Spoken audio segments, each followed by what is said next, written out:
name's Zack Brown. I'm the Service Delivery Manager here at Plow Networks.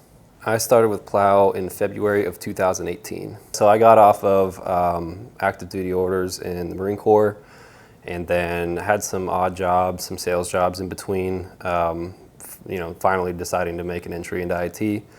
I got in contact with a recruiter who happened to be really close with some of the people over here at Plow, and then the rest is history. I did a 6-month contract to hire, and I've been here ever since.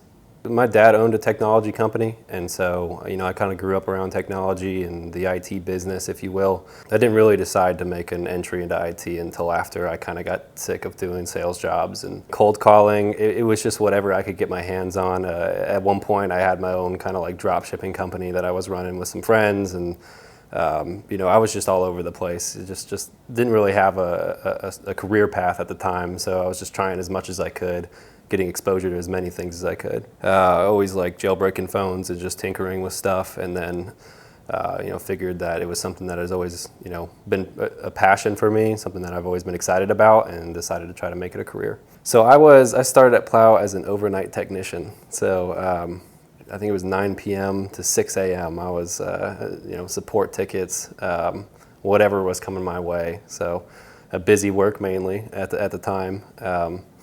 And then from there, I got moved on to the day shift. Some things moved around, and I ended up as a technical support team lead.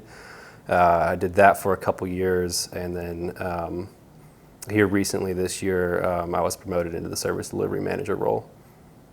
And the way we do it here too is you kind of have to earn your stripes a little bit, right? So everybody works the help desk on the support side of the house anyway. Everybody does,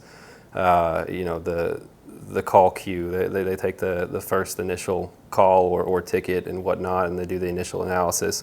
And then doing that overnight, on top of that, definitely gave me a different perspective that I wouldn't have had. So that was super helpful. Now that I'm, managing it, I'm over it, and I understand, when somebody is assigned to that role, how difficult it can be. There's work coming in from all different angles. You've got stuff coming in via phone call, email, the client portal, all of our favorites being, Teams chat, things like that. And I'm just making sure that all that work is put into our systems, whether that be training the customer to go that direction, how to contact us, or making sure our staff understands how to get into our systems.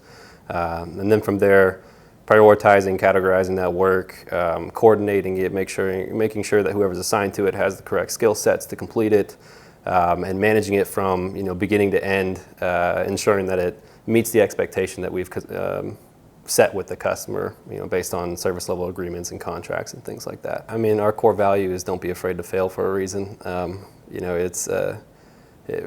There is a sense of ownership that's different here from anywhere else that I've worked, including the military.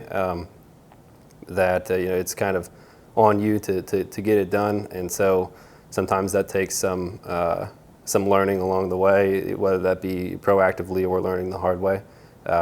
I'd say that I have good leaders above me, though, and they've always been there when I need help. I've been able to reach out to Cameron and Brian.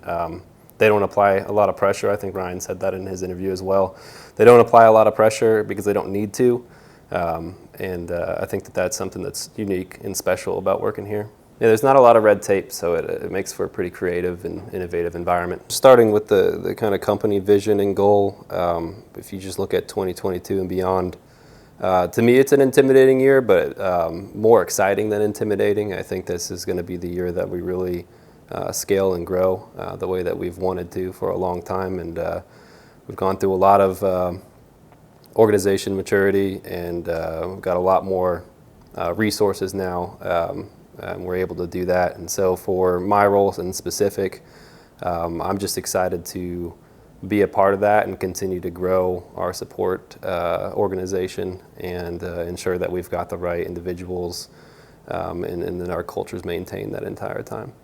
I think that when customers think about IT, they want it to just work, just like electricity does. They want to be able to flip the switch and the lights come on.